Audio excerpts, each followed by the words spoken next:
ꯃꯌꯥꯝꯅ ꯁꯤꯗ ꯂꯩꯔꯤꯕ ꯐꯤꯕꯝꯁꯦ ꯑꯃꯨꯛ ꯎꯠꯆꯔꯛꯄ ꯇꯥꯔꯦ ꯃꯌꯥꯝ ꯆꯪꯉꯅꯤ ꯃꯌꯥꯝ ꯁꯤꯌꯥꯔ ꯇꯧꯁꯟꯕꯤꯔꯣ ꯂꯥꯏꯛ ꯇꯧꯁꯟꯕꯤꯔꯣ ꯕ꯭ꯔꯦꯛꯐꯥꯁ ꯆꯥꯕꯒꯤ ꯁꯛꯇꯝ ꯎꯠꯄ ꯍꯧꯔꯛꯑꯒꯦ ꯆꯥꯛ ꯆꯥꯔꯕꯣ ꯑꯩ ꯊꯥꯎ ꯆꯥꯅꯤꯡꯗ꯭ꯔꯕ ꯉꯥꯔꯤ ꯈꯔ ꯂꯩꯕ꯭ꯔꯥ ꯂꯧꯊꯣꯛꯑꯒ ꯅꯪ ꯍꯤꯡꯉꯤꯕꯣ ꯑꯗꯨꯝ ꯕ꯭ꯔꯦꯛꯐꯥꯁ ꯂꯧꯕꯁꯤꯡꯒꯤ ꯁꯛꯇꯝꯁꯦ ꯎꯠꯂꯛꯀꯦ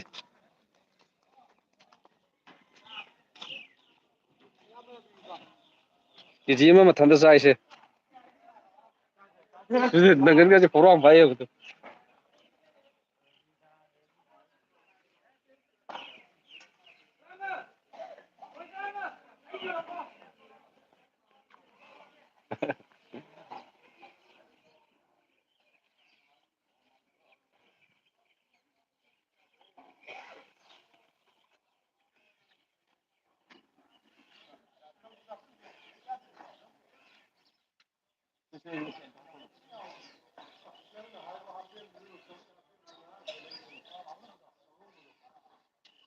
ꯑꯣꯏ ꯕ꯭ꯔꯦꯛꯐꯥꯁ ꯂꯧꯔꯦ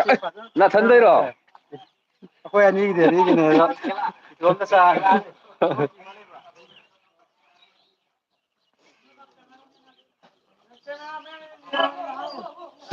ꯁꯣꯔꯣꯛꯇ ꯂꯩꯔꯝꯕꯗꯒꯤ ꯀꯧꯁꯤꯜꯂꯛꯄꯅꯦ ꯇꯨ ꯁꯤ ꯃꯌꯥꯝ ꯌꯦꯡꯉꯨ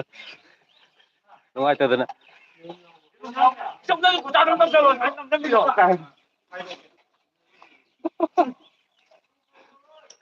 ꯁꯤꯗꯤ ꯊꯨꯝ ꯌꯥꯎꯔꯝꯗ꯭ꯔꯦꯍꯦ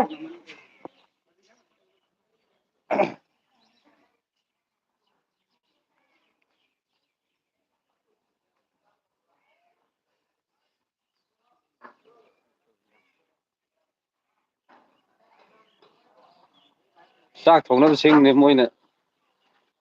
ꯃꯣꯏꯗꯤ ꯑꯩꯈꯣꯏꯒꯤ ꯁꯣꯃꯤꯟꯗꯒꯤ ꯀꯩꯗꯒꯤ ꯕꯒꯥꯒꯨꯝꯕ ꯀꯩꯒꯨꯝꯕ ꯑꯔꯦꯝꯕꯗꯨꯅꯤ ꯑꯩꯈꯣꯏꯒꯤ ꯆꯤꯡꯒꯤ ꯎ ꯑꯗꯨꯝꯕ ꯅꯠꯇꯦ ꯕꯒꯥꯒꯨꯝꯕ ꯉꯥꯛꯇꯅꯤ ꯑꯦꯔꯦꯁ ꯃꯄꯣꯠꯁꯤꯗ ꯂꯨꯄꯥ 5,000 ꯍꯦꯜꯂꯦ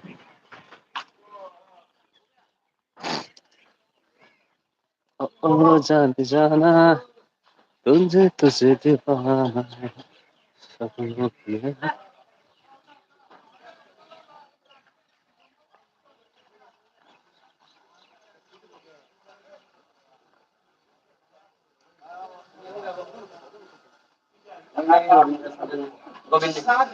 ꯃꯥꯜꯂꯦꯍꯦ ꯅꯣꯏ ꯄ꯭ꯂꯥꯎꯁꯤꯗꯤ ꯍꯪꯒꯄꯥꯟꯒ ꯀꯥꯍꯟꯕꯤꯗ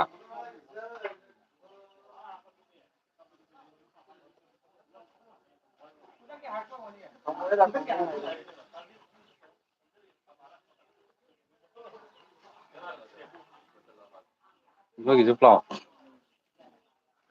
ꯃꯣꯏ ꯃꯆꯨꯒ ꯍꯪꯒꯄꯥꯟꯒ ꯀꯥꯍꯟꯗꯅ ꯃꯥꯜꯂꯦꯍꯦ ꯅꯣꯏꯅ ꯐ꯭ꯔꯥꯏ ꯔꯥꯏꯁ ꯑꯣꯏꯔꯦ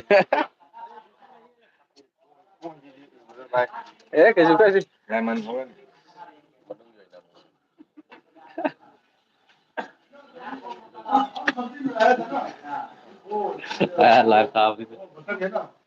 क्या बनाया हो गया मसाला पिंजल बनाएगा ना अयुक्ꯀꯤ ꯆꯥꯛ ꯊꯣꯡꯕ ꯍꯧꯔꯦ ꯁꯥꯇꯤ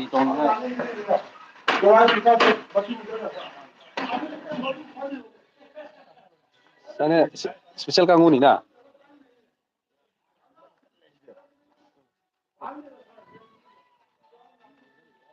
ꯂꯣꯀꯦꯜꯒꯤꯔꯣ ꯀꯌꯥ ꯂꯧꯋꯦ 1,100,000 ꯁꯤꯅ ꯆꯥꯇ꯭ꯔꯨꯛꯇ ꯑꯅꯤ ꯂꯧꯅꯦ ꯑꯃ ꯀꯦꯖꯤ ꯀꯌꯥ ꯇꯥꯒꯦ ꯑꯅꯤ ꯑꯆꯧꯕꯗꯣ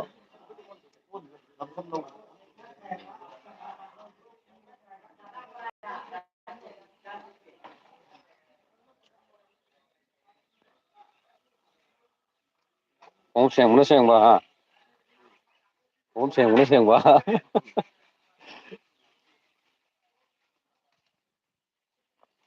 ꯕ꯭ꯔꯦꯛꯐꯥꯁ ꯆꯥꯕꯅ ꯆꯥꯕ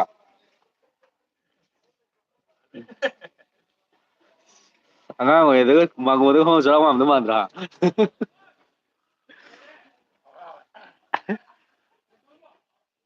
ꯃꯤ ꯍꯜꯂꯛꯅꯗꯕ ꯌꯥꯎꯔꯤꯖꯥꯠꯂ ꯈꯪꯗꯦ ꯍꯥꯎꯕ꯭ꯔꯣ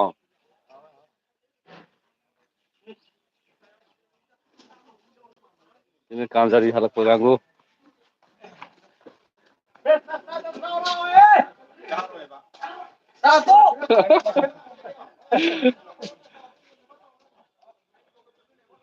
ꯇꯣꯛꯑꯦ ꯇꯥꯗꯕ ꯂꯥꯛꯎꯔꯕꯣ ꯃꯥ ꯀꯥꯏ ꯁꯣꯏꯔꯤꯖꯥꯠꯅꯣꯅꯦ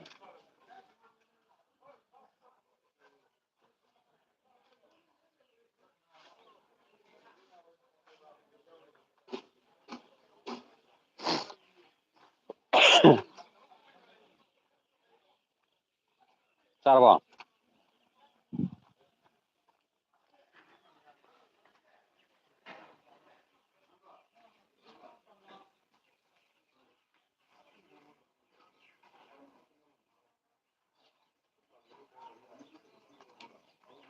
ꯆꯥꯔꯦ ꯋꯥꯏ ꯍꯣꯏ ꯊꯥꯒꯠꯂꯤꯗꯨꯗꯤ ꯀꯩꯅꯣ ꯒꯋꯥꯒꯤꯁꯨ ꯊꯥꯒꯠꯈꯤꯕꯅꯤ ꯁꯦꯝꯗ꯭ꯔꯤꯌꯦ ꯑꯗꯨ ꯁꯦꯝ ꯍꯥꯏꯕꯅꯤ ꯕ꯭ꯔꯦꯛꯐꯥꯁ ꯆꯥꯅꯔꯤ ꯂꯣꯏꯔꯦ ꯅꯪ ꯆꯥꯕ ꯂꯣꯏꯔꯦ ꯌꯨꯝꯗꯗꯤ ꯏꯆꯟꯅꯨꯄꯤ ꯇꯧꯕꯅꯦ ꯌꯥꯗ꯭ꯔꯦꯍꯦ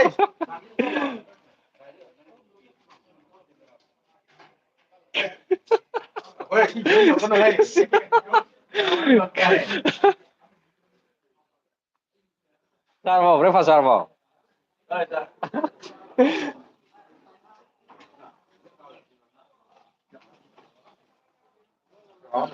ꯌꯥꯝ ꯍꯥꯎ ꯆꯥꯏꯀꯣ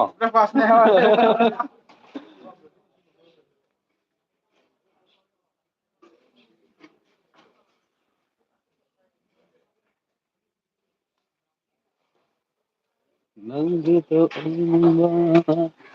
ꯅꯨꯡꯁꯤꯕ ꯐꯤꯁꯨ ꯆꯦꯟꯕ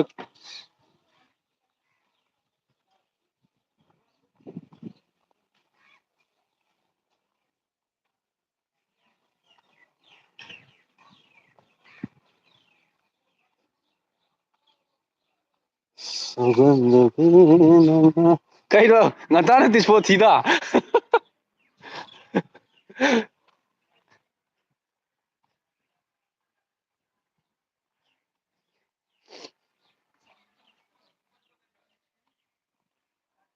ꯕ꯭ꯔꯦꯛꯐꯥꯁ ꯆꯥꯅꯔꯕꯣ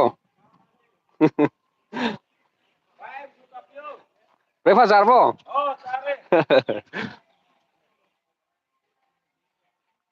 ꯌꯣ ꯕ꯭ꯔꯦꯛꯐꯥꯁ ꯆꯥꯔꯦ ꯆꯥꯗ꯭ꯔꯤ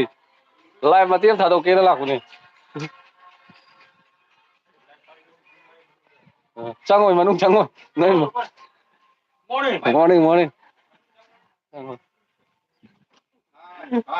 ꯀꯩꯅꯣ ꯂꯩꯈꯤꯕ꯭ꯔꯣ ꯂꯦꯂꯤꯟ ꯂꯦꯂꯤꯟ ꯚꯤꯗꯤꯑꯣ ꯑꯃ ꯂꯧꯒꯗꯧ ꯋꯥꯠꯍꯧꯔꯦꯅꯦ ꯀꯥꯞꯄꯗ ꯌꯧꯗ꯭ꯔꯤꯔꯥ ꯀꯩꯅꯣꯝꯃ ꯍꯣꯔꯦꯟ ꯉꯥꯏꯍꯥꯛ ꯂꯩꯔ ꯌꯦꯡꯉꯁꯦ ꯑꯩ ꯏꯃꯥꯟꯅꯕ ꯑꯃꯁꯤ ꯉꯥꯏꯍꯧꯔꯦꯕꯀꯣ ꯉꯥꯏꯍꯥꯛ ꯂꯩꯔ ꯂꯥꯛꯑꯒꯦ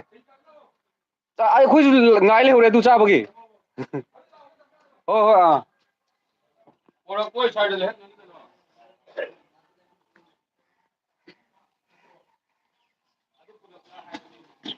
ꯕ꯭ꯔꯦꯛꯐꯥꯁ ꯆꯥꯗ꯭ꯔꯤꯕꯣ ꯆꯥꯔꯔꯣꯏ ꯍꯥꯎꯔꯣꯏꯗ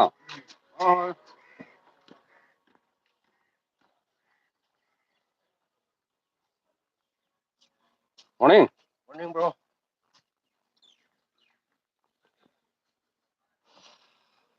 ꯕ꯭ꯔꯦꯛꯐꯥꯁ ꯆꯥꯕ ꯇꯥꯏꯃꯤꯡ ꯇꯥꯏꯌꯦ ꯍꯧꯖꯤꯛꯁꯦ ꯑꯗꯨ ꯕ꯭ꯔꯦꯛꯐꯥꯁ ꯂꯣꯏ ꯆꯥꯅꯔꯤ ꯊꯕꯛ ꯁꯨꯕ ꯆꯠꯄ ꯌꯥꯎꯕꯁꯨ ꯌꯥꯎꯏ ꯃꯥꯏ ꯃꯥꯏ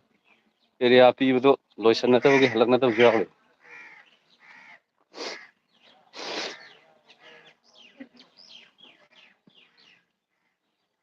ꯕ꯭ꯔꯦꯛꯐꯥꯁ ꯆꯥꯔꯕꯣ ꯏꯇꯥꯎ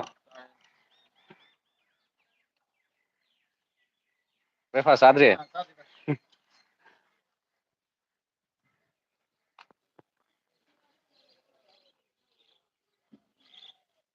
ꯍꯧꯖꯤꯛꯀꯥꯟꯁꯤꯗ ꯅꯤꯡꯊꯝꯊꯥ ꯍꯧꯔꯦ ꯌꯥꯝ ꯀꯥ ꯍꯦꯟꯅ ꯏꯪꯕꯗꯤ ꯑꯣꯏꯗ꯭ꯔꯤ ꯑꯗꯨꯕꯨ ꯋꯦꯗꯔ ꯅꯨꯡꯉꯥꯏꯕ ꯇꯥꯏꯃꯤꯡꯗꯤ ꯑꯣꯏꯔꯦ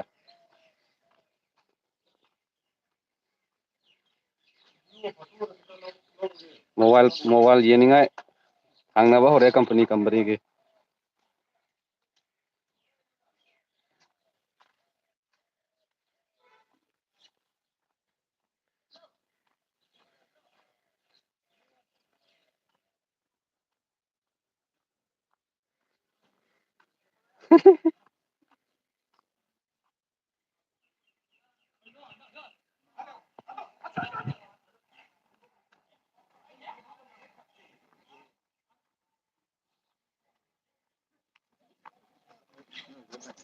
हाँ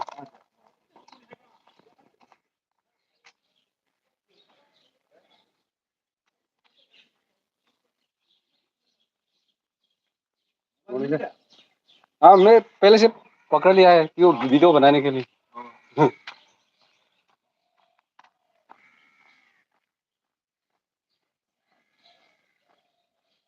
कैंटीन में संग